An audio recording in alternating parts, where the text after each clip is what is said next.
What if I told you that playing the guitar can help a child learn to read faster than a stack of flashcards?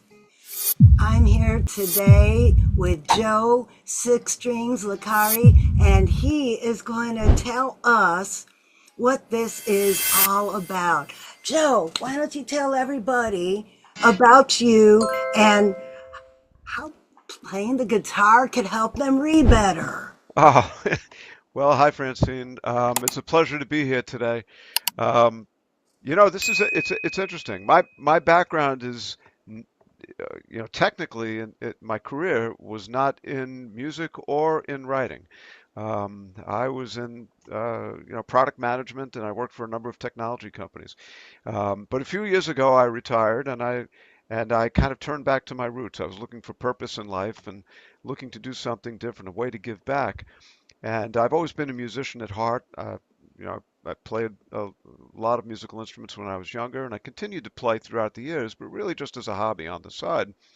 And I always loved writing. And I think when I got to that retirement point, I said to myself, I felt like I needed to give some oxygen to these other parts of my life.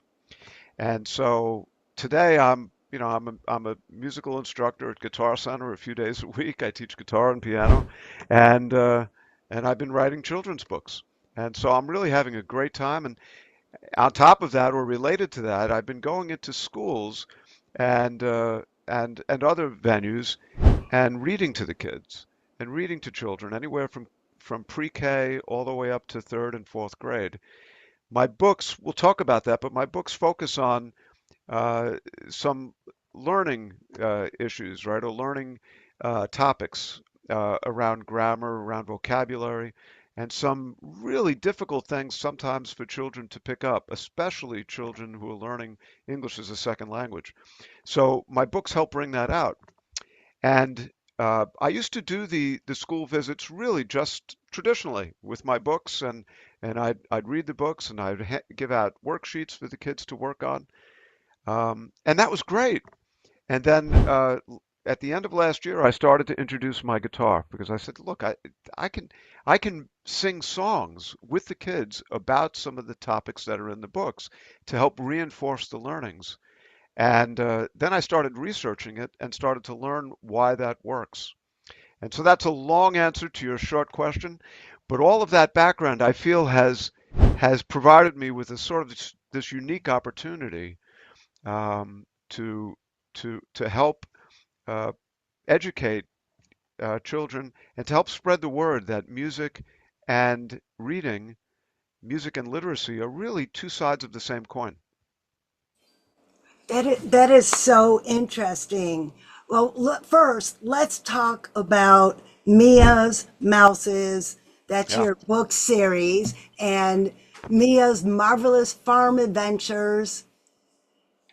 And I want to know how you incorporated that music into your author's visits, because I know a lot of authors do these author's visits and are looking for new and unique ways to connect with the kids.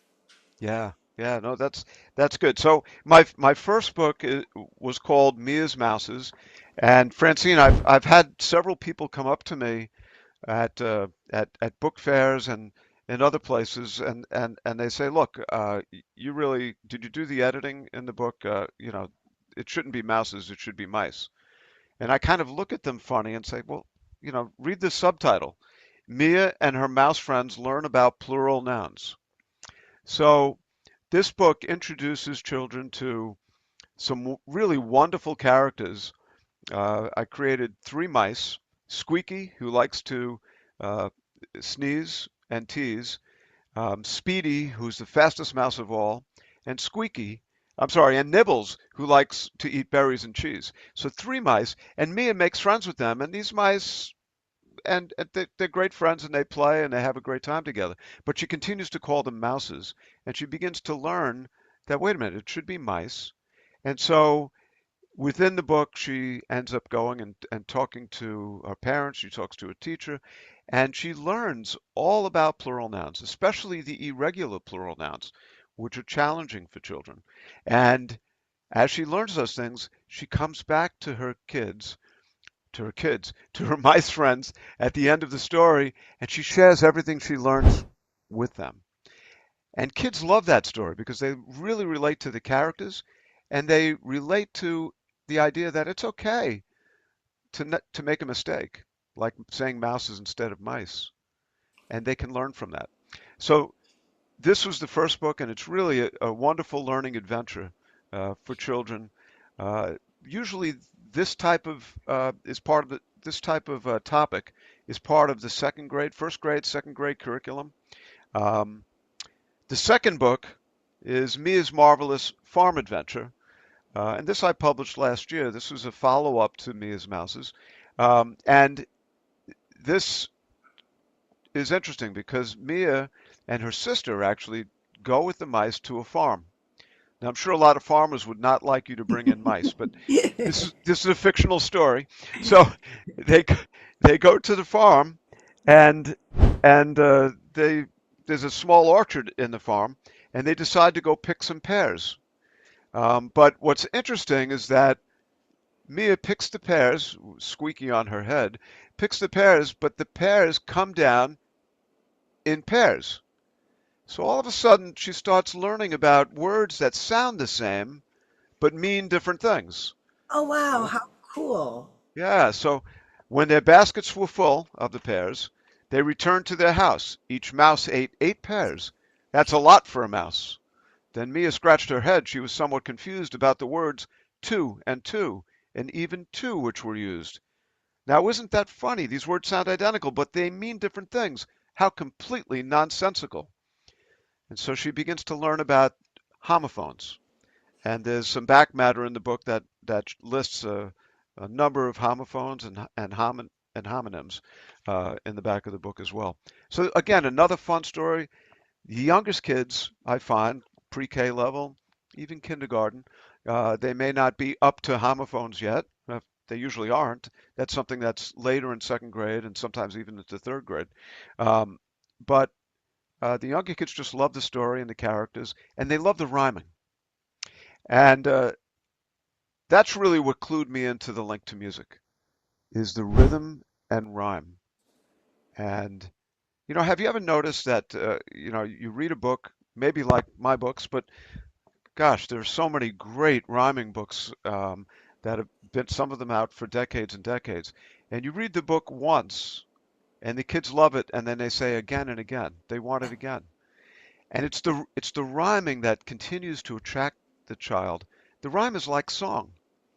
And children begin to anticipate all of the next words that are coming in the rhyme. In my books, if there are lots of places where we come up with the word mice in the first book. I'll give you an example. Um, she said that each one of them was a mouse quite precise, but together they weren't mouses. Instead, they were My. mice. And you just did what the children do in the classes, and the programs that I run. I hesitate to say mice, and the kids all shout out mice. And that happens about 6 or 7 times in the book. And that got me thinking, Francine, that it's the rhyming that actually can help teach the principle of these things. They can hear the word coming, and then they learn the correct use of it. And song is very much like that, especially rhyming song. You hear the rhythm, you hear the beat, and you can start to anticipate what the next word is. Like the Um, ABC song. I mean, that is just so basic that yeah, everybody knows it, yeah, and even as adults, sometimes right? somebody says, out of the blue, what's the letter that comes before R? And even adults will sit there and go A B C D E F G H. They'll sing Right? the song. Um, I know medical students who made up songs Hmm. because the breadth of material that they have to learn in a relatively short period of time is amazing, right? And they would make up songs in order to be able to learn and remember some of these very difficult words and phrases. So it really works. And I did a little bit of research, and I won't get into all of the details on it, but it's really astonishing that when there's studies that have proven that when you introduce music to children at a young age, not only do they learn the music, but their grades in general improve over those that don't have the music background. I So think it that's really, I think discipline of learning music has something to do with that. I think you're right. I played a lot of music when I was younger, and I think certainly playing in a band or an orchestra, you're following a leader, but you're listening to the people around you. You're Mhm. listening to the tone, you're listening to the rhythm, you're listening to the drums, and you have to coordinate with others. I mean, it truly is teamwork. Um, as much as teamwork on a soccer team or a baseball Right. team, Well, but using different tools and talents. talking about teamwork, I just put a post up on Facebook this week asking what we could do to help fill the gaps that the kids aren't getting in school. Mm, And one interesting concept came up that some parents don't have the ability to take the kids higher in education than they are. But I think with these rhyming books like yours, any parent can help their kid learn how to read, whether they're a good reader or not, because it's just reciting these sing songs that together. And I think that's the key right there, regardless of how educated the parent is. It's just that time together. And books like yours, and even mine, I have some of my rhymes are more about self-regulation. hmm But these songs and these rhymes that the parents could read with their kids, doesn't matter what education level they're at. They shouldn't have to wait for a teacher to teach the kids. They could, it starts at home, and it all starts with the love of words and the love of stories. I think you're right. As a parent, my wife and I both read to our kids, and they've done very well. But it, I remember sitting in the hallway between the three bedrooms, and I read the entire Harry Potter series to my kids. And a new book was coming out every year or two, and we just read. And the kids were even older, and I was still reading it because it was something that we enjoyed together. And they saw that I loved it, and I tried to make it interesting. I didn't have to. The books were terrific, but the kids were really into it, and they at a young age they learned that reading was fun. These stories were fun, and that helped them a lot. I uh, I had written an article recently. I called it from rhymes to rhythm, and I was just looking at my notes. I jotted down a few things that parents and grandparents could do at home to help tie these things together. So I'll share that with you. When you're reading a rhyming book or story, as you're reading it, you don't have to be a teacher or a musician by background. Just try to maintain a steady beat as you read the words. So much of writing rhyme is difficult, and in fact, there are publishers that discourage authors from writing in rhyme because it can be so difficult. It, Most of the uninitiated don't realize how difficult it is. It is tricky, and part of the reason is that you just can't come up with rhyming words. You have to tell the story, and so many times people force rhymes into a story just to make it sound good. So that's the first challenge. The second challenge is that you may get the rhymes right, but you don't get the rhythm right, the meter right. And for me, I think having the musical background helped me write rhymes effectively because of that. So when you're reading to a child a rhyming story, keep that rhythm in mind. You can even tap your foot or pat your leg out loud, or ask the child to do that too. And that's a great way for them, even if they're not taking music lessons, they can start to get the idea of the rhythm, and it helps with the anticipation and learning. Um, when you come across words that are new, ask your child to clap out the syllables. And again, that's bringing rhythm into the learning process. And then I started to do this with in some of my reading workshops. When you finish reading, then you can make up a song about the story, even just a few lines, and then sing it together with the kids. and that helps reinforce the learnings in the story as well. So, and it's easy to kind of make up. You know, you can take some of the words directly from the book and put it to a common melody. I have an example for you if you're interested. Please, yes. Yeah, I promise I'll pick up my guitar again for that. But um, here's an example. It's um, I wrote the words to the song, but I didn't write the music because the music is something that all the kids know already. The song is If You're Happy and You Know It. So sometimes I'll finish reading the book, Me as Mouses, and then I'll just sing a verse of If You're Happy and You Know It, clap your hands. And all the kids know those words and they all sing it, right? And then we go into my own lyrics. So I'll give you a couple of verses so you can hear it. If you see a lonely dog, it's a dog. If you see a lonely dog, it's a dog. If you see two or three, they are dogs, don't you see? If you see more than one, they are dogs. And that's the regular S sound. And so then I do a verse with fox and foxes for the ES sound. The irregular E, I like this one. This is one of my favorites. If you look at the end of your leg, it's a foot. If you look at the end of your leg, it's a foot. If you have, but together you have two. So we call them feet, it's true. If you have more than one, they are feet. Um, so we do that with sheep. I do that with leaf and leaves. And of course, because my book has mice and mouses, I end on, you know, if they're running through your houses, you have mice instead of mouses. If you have more than one, you have mice. So that's a fun way, right? It's a fun way to kind of reinforce those learnings. Love it. And the parents could do this. It's not difficult. You don't need a music background just to make up funny No, songs. no, and you don't need a guitar either. You can Yeah. just sing it to a melody that the kids know already, right? You can use the ABC song, like you said. You can use that melody. It's already used for a dozen different songs. So And then make up a dance, now you're talking about it. right? Movement and Make up a music. dance. Yes, I love that. Well, how can people find your books? Good question. They really can find them certainly on Amazon.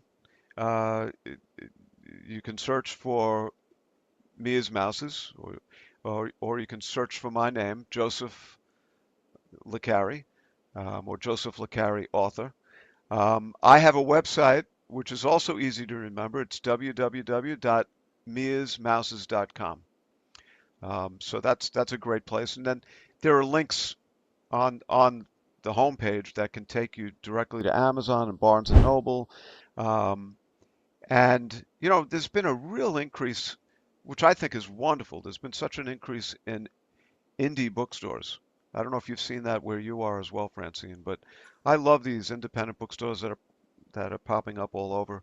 On Sunday here on Long Island, I'm doing a program at an independent bookstore. It's inside a coffee shop, so it's a combined coffee shop and bookstore. And I'm going to be bringing my Mia's Mouses program there and singing these songs and reading the books, and families and kids will come, and mom and dad or grandma can sit back with a cup of coffee while the kids are in the program. So um, I'm starting to do a lot with independent bookstores as well, and they can always order my books as well because they're available through Ingram, and as you know, Ingram is the big book distributor throughout the world. So Well, you know what? You should it join helps. Children's Authors Unite. We're going to Yes. be streaming live on the next weekend is the 13th and 14th. We're Oh, going no to kidding. be streaming live. Everybody watching this, if it's after June 13th and 14th, 2026, check the replay. We did it for Christmas. This is going to be our kickoff to summer. Find all the great books for you and your kids to read over the summer.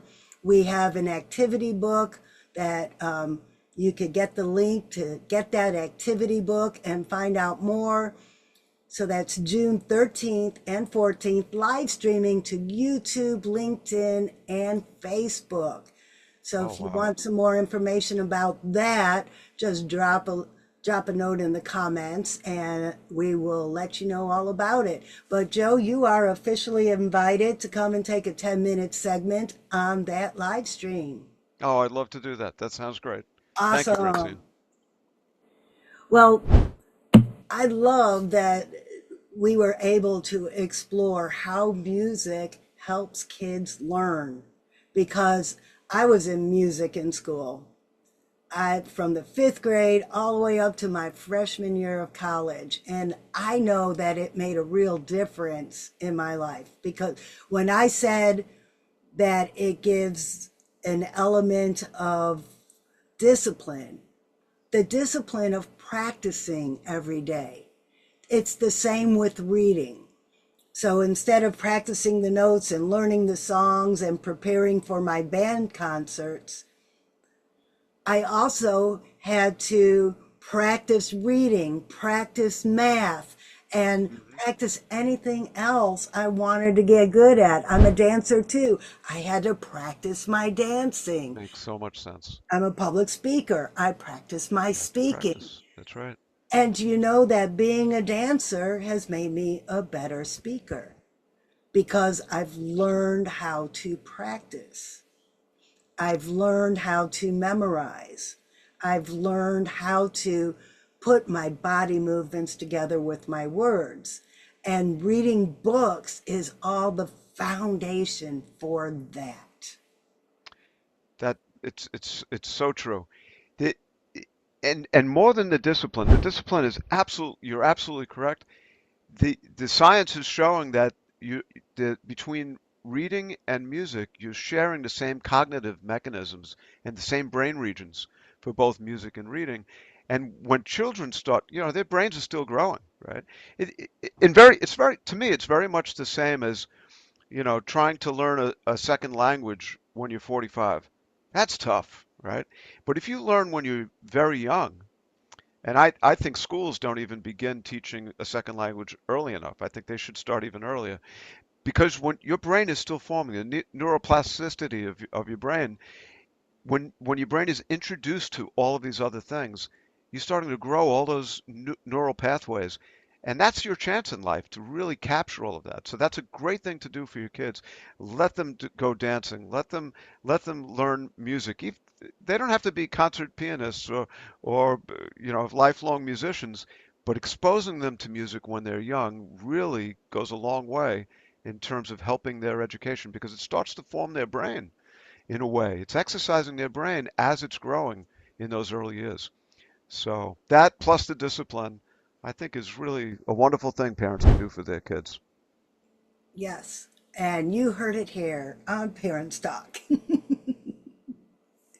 Well, thank you so much for coming on the show.